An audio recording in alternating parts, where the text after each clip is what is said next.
CPI സംസ്ഥാന secretary Shri Binoy Viswam ടെലിഫോണിൽ. ശ്രീ ബിനോയ് വിശ്വം, ഇപ്പോൾ ഏറ്റവും ഒടുവിൽ ചില ചിത്രങ്ങൾ രാജ്ഭവൻ പുറത്തുവിട്ടിരിക്കുകയാണ്. പരിസ്ഥിതി ദിന പരിപാടിയിൽ ഗവർണർ പങ്കെടുക്കുന്നു. അത് ഭാരതാംബ ചിത്രത്തിന് മുന്നിൽ നിന്ന് തിരിതെളിയിച്ചുകൊണ്ട് ഈ പരിപാടിയിൽ പങ്കെടുക്കുന്ന ചിത്രങ്ങളാണ്. ഭാരതാംബയുടെ മുഖച്ഛായ ഇതാകണമെന്ന് ആരാ തീരുമാനിച്ചത്? ഭാരത മാതാവ് എന്ന സങ്കല്പം മഹത്തരമാണ്. അത് കോടാനുകോടി ഇന്ത്യക്കാരെ അന്നും ഇന്നും എന്നും ആവേശം കൊള്ളിക്കുന്ന ഒരു പ്രതീകമാണ്.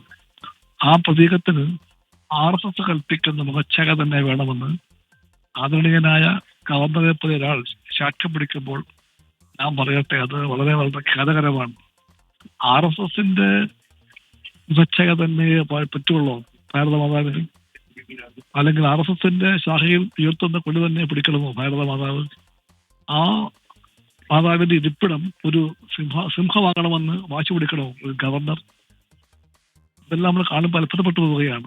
ഞാൻ വളരെ വിനയപൂർവ്വം പറയുന്നു, രാജ്ഭവനെ RSSന്റെ ക്യാമ്പ് ഓഫീസ് ആക്കരുത്. ഗവർണർ RSSന്റെയോ BJPയുടെയോ ചട്ടുകമായി അധപ്പതിക്കരുത്. അദ്ദേഹത്തോടുള്ള എല്ലാ സ്നേഹവും എല്ലാ ബഹുമാനവും ഞാൻ പറയുന്നു. ദയവായി രാഷ്ട്രീയ കടമ്പിലേക്കുള്ള ഒരു പദവിയായി അദ്ദേഹം ആ പദവിയെ കാണരുത്. ഞങ്ങൾ വ്യക്തിപരമായി ഏറ്റവും അന്തസ്സുറ്റ സ്നേഹം നിറഞ്ഞ ബന്ധമാണ് ആഗ്രഹിക്കുന്നത്. അതിന്റെ പാതയിൽ നിന്നും വ്യതിചലിച്ചുകൊണ്ട് അദ്ദേഹം ആരിഫ് മുഹമ്മദ് ഖാൻ തെളിച്ച വഴിയെ പോകാൻ ശ്രമിക്കുന്നത് തീർച്ചയായിട്ടും സംസ്ഥാനത്തിന് ഗുണകരമല്ല. അത് ഞങ്ങൾ ആഗ്രഹിക്കുന്നില്ല. പക്ഷേ ഇപ്പോൾ പുറത്തു വരുന്ന ഈ കാര്യങ്ങളൊക്കെ, അതായത് ഇതിനു മുൻപ് രാജ്ഭവനിൽ നടത്തിയ പ്രസംഗം, RSS നേതാവ് നടത്തിയ പ്രസംഗം, അവിടെയും ഈ ചിത്രമുണ്ടായിരുന്നു. ഇവിടെ ഇപ്പോൾ ഈ ചിത്രത്തിന് മുന്നിൽ നിന്നുകൊണ്ട് അദ്ദേഹം പരിപാടിയിൽ പങ്കെടുക്കുകയാണ്. അപ്പോൾ തുടർച്ചയായി ഇത്തരം കാര്യങ്ങൾ ആവർത്തിക്കുന്നു എന്നുള്ളത് നൽകുന്ന സന്ദേശം എന്താണ് ശ്രീ ബിനോയ് വിശ്വം? അദ്ദേഹമാണ് പറയേണ്ടത്. RSS രാജ്ഭവനെ എന്നിട്ട് BJPയുടെ ക്യാമ്പ് ഓഫീസ് ആക്കണമോ രാജ്ഭവനെ? ഗവർണർ BJPയുടെയും RSSന്റെയും ഉപകരണമായിട്ട് തരംതാഴാമോ? ഈ ചോദ്യങ്ങളെല്ലാമാണ് ഞങ്ങൾ ചോദിക്കുന്നത്. ഞങ്ങളുടെ മറുപടി പാടില്ല എന്നാണ്.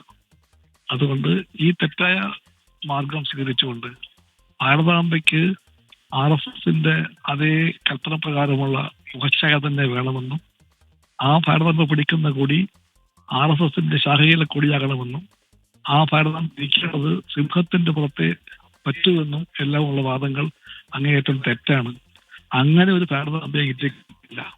ഭാരതമാതാവിനെ പറ്റി മഹാനായ നെഹ്റു പറഞ്ഞ കാര്യങ്ങൾ എല്ലാവരും വായിക്കണം. ആ പേര് RSSനും BJPക്കും ഇഷ്ടമല്ലെങ്കിലും ആ പേര് ഇന്ത്യയുടെ മനസ്സിൽ പൊതിഞ്ഞ പേരാണ്, നെഹ്റുവിന്റെ പേര്. അദ്ദേഹം പറയുന്നുണ്ട്, ഭാരത് മാതാ കി ജയ് എന്ന് വിളിക്കുമ്പോൾ നാം ആരെയാണ് ഈ ജയ് കൊണ്ട് അർത്ഥമാക്കുന്നത് എന്ന്. ഇവിടുത്തെ കോടാനുകോടി മനുഷ്യരെയാണ് അർത്ഥമാക്കുന്നത്.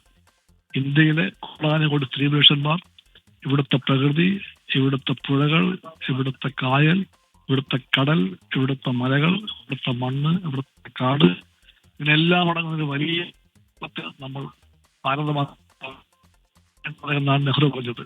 എത്ര ഉദാത്തമാണ് സങ്കല്പം! അതിന്റെ ഭാഗമായിട്ടുള്ള ഇന്ത്യൻ ജനകോടികളെയാണ് നമ്മൾ ഭാരത് മാതാ കി ജയ് എന്ന് വിളിക്കുമ്പോൾ വാഴ്ത്തുന്നത് എന്നാണ് നെഹ്റു പറഞ്ഞത്.